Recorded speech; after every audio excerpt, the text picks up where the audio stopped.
Dia 34 dos 42 dias do nosso propósito.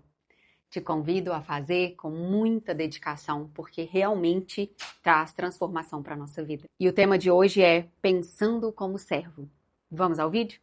Se você deseja ser um servo, você terá que aprender a pensar como um servo. Vamos falar disso nesse capítulo 34. Uma das chaves que você terá que aprender é conhecer sua identidade em Cristo. Você não baseia a sua identidade naquilo que você faz. Você não baseia a sua identidade naquilo que você tem. Você não baseia a sua identidade na sua aparência. Você baseia a sua identidade em quem você serve. Veja, se você for depositar a sua identidade e segurança em algo, você deve colocá-la em algo que não pode ser tirado de você. Você pode perder seu dinheiro, existem milhares de maneiras de perdê-lo. Não importa quão rico você seja, você pode perder tudo. Você pode perder a sua aparência, você pode perder a sua beleza. Na verdade, só de ficar mais velho você a perderá. Você pode perder seus talentos. Você pode perder tantas coisas na vida. Você pode perder aquelas pessoas que ama. Para que você tenha a verdadeira segurança, você deve depositá-la em algo que não pode ser tirado de você, e isto é o relacionamento com Jesus Cristo. Você encontrará a sua identidade não em quem você é, mas de quem você é.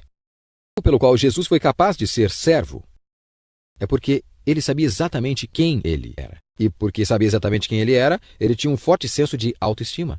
A Bíblia diz no livro de João, Jesus sabia que o Pai havia colocado todas as coisas sob seu poder e que ele havia vindo de Deus. Então, ele se levantou da mesa, tirou seu manto, enrolou as toalhas em sua cintura e passou a lavar os pés dos discípulos. Nós não entendemos o significado disso porque naqueles dias lavar os pés era uma tradição.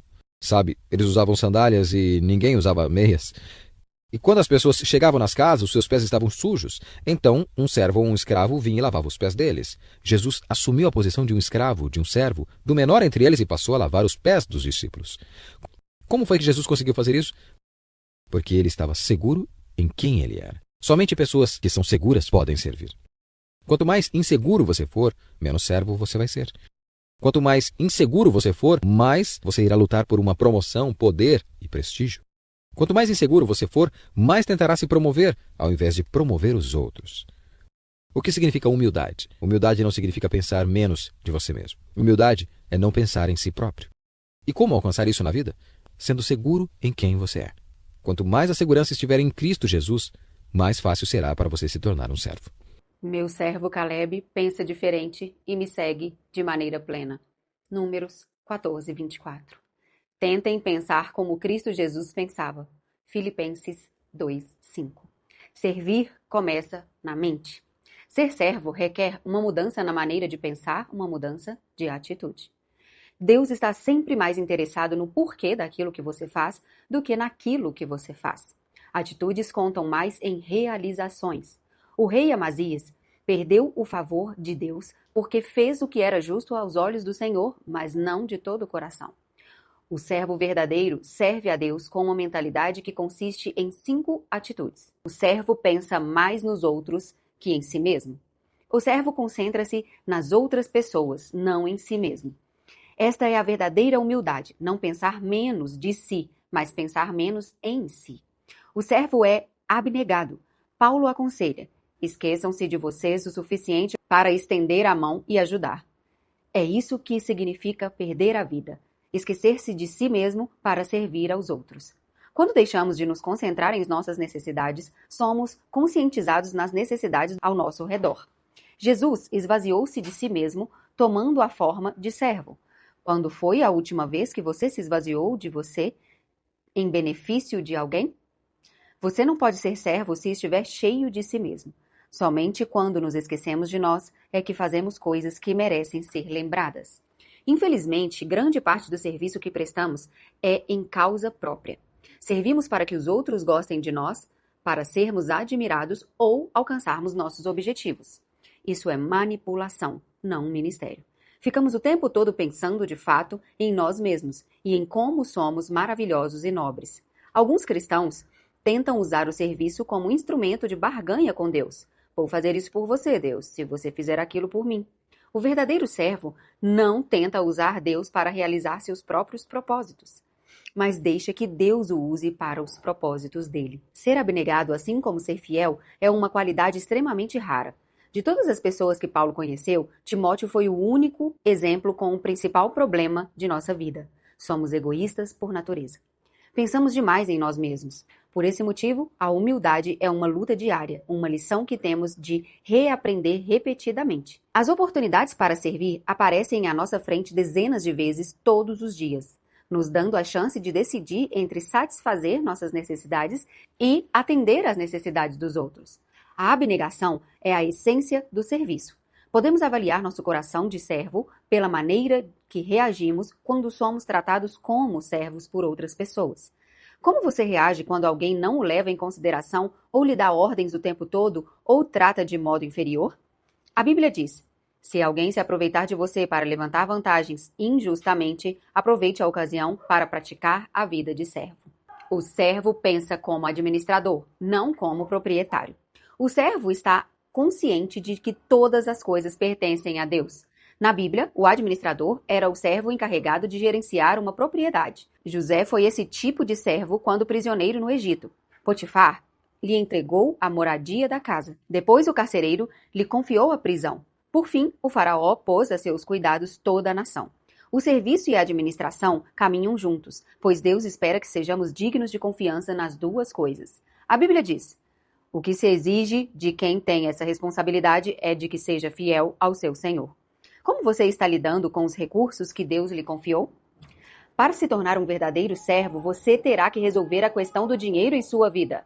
Jesus disse: nenhum servo pode servir a 2 senhores. Vocês não podem servir a Deus e ao dinheiro. Ele não disse: vocês não devem, mas vocês não podem. É impossível. Viver para o ministério e viver para o dinheiro são objetivos que se excluem mutuamente. Qual deles você escolhe? Se você for servo de Deus, não poderá fazer nenhum trabalhinho por fora. Todo o seu tempo pertence a Deus. Ele exige lealdade exclusiva, não fidelidade de meio expediente. É o dinheiro que tem o maior potencial para substituir Deus em nossa vida. O materialismo é o responsável por desviar as pessoas do serviço de Deus mais que qualquer outra coisa. Elas dizem: depois que atingir meus objetivos financeiros, vou servir a Deus. É uma decisão tola, pela qual se arrependerão por toda a eternidade. Quando Jesus é seu mestre, o dinheiro serve a você. Mas, se o dinheiro for seu mestre, você se tornará escravo dele. A riqueza não é absolutamente pecado, mas deixar de usá-la para a glória de Deus, sim. O servo de Deus sempre se preocupa mais com o ministério do que com o dinheiro. A Bíblia é extremamente clara. Deus usa o dinheiro para saber se você é um servo fiel.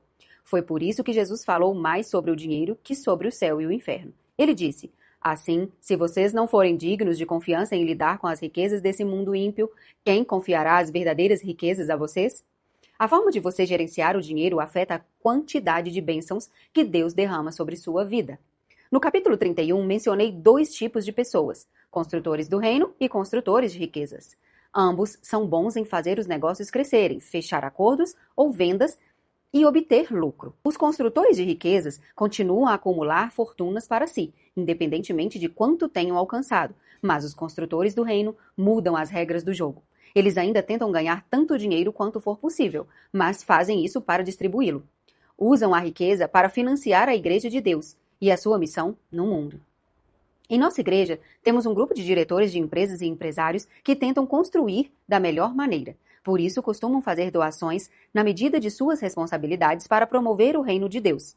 Incentivo você a conversar com seu pastor e iniciar um grupo de construtores do reino em sua igreja. O servo medita sobre o próprio trabalho, não no que os outros estão fazendo. O servo de Deus não fica fazendo comparações, não critica, nem compete com os outros servos ou com os demais ministérios. Está muito ocupado realizando a tarefa que Deus lhe designou. A competição entre os servos de Deus é absurda por muitas razões. Estamos todos no mesmo time e o nosso objetivo é fazer que Deus seja visto, não nós mesmos. Recebemos diferentes atribuições e cada um tem uma forma exclusiva. Paulo admoesta: isso significa que não devemos ficar fazendo comparações, como se um fosse melhor do que o outro. Temos coisa mais importante a fazer na vida. Ninguém é melhor do que ninguém. Cada pessoa tem valor singular e inestimável. Não há lugar para os ciúmes mesquinhos entre os servos. Quando você está ocupado servindo, não há tempo para ser crítico. Todo o tempo desperdiçado em criticar aos outros poderia ter sido usado no ministério. Quando reclamou a Jesus que Maria não a estava ajudando no serviço de casa, Marta perdeu o coração de serva. O verdadeiro servo não reclama das injustiças, não sente pena de si mesmo e nem fica aborrecido com os que não servem. Apenas confia em Deus e continua servindo. Não é a nossa função avaliar os outros servos do mestre. A Bíblia diz: quem é você para criticar o servo de alguém? O próprio Senhor determinará se seu servo foi bem-sucedido ou não. E também não é nossa função nos defendermos das críticas. Deixe que seu mestre tome conta disso. Siga o exemplo de Moisés, que se mostrou verdadeiramente humilde quando enfrentou oposição. Ou faça como Neemias, cuja resposta às críticas era simplesmente essa: meu trabalho é muito importante para que eu interrompa agora a fim de conversar com vocês. Se você serve como Jesus, com certeza será criticado. O mundo e até mesmo grande parte da igreja não compreendem o que Deus valoriza. Um dos mais belos atos de amor demonstrados a Jesus foi criticado pelos discípulos. Maria derramou sobre Jesus a coisa mais valiosa que possuía, um perfume caro. Esse gesto de generosidade foi rotulado como desperdício pelos discípulos.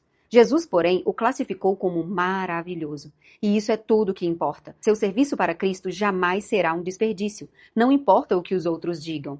O servo edifica sua identidade em Cristo. Por lembrar que é amado e aceito pela graça, o servo não precisa provar seu valor. Ele aceita de bom grado trabalhos que pessoas inseguras considerariam abaixo delas.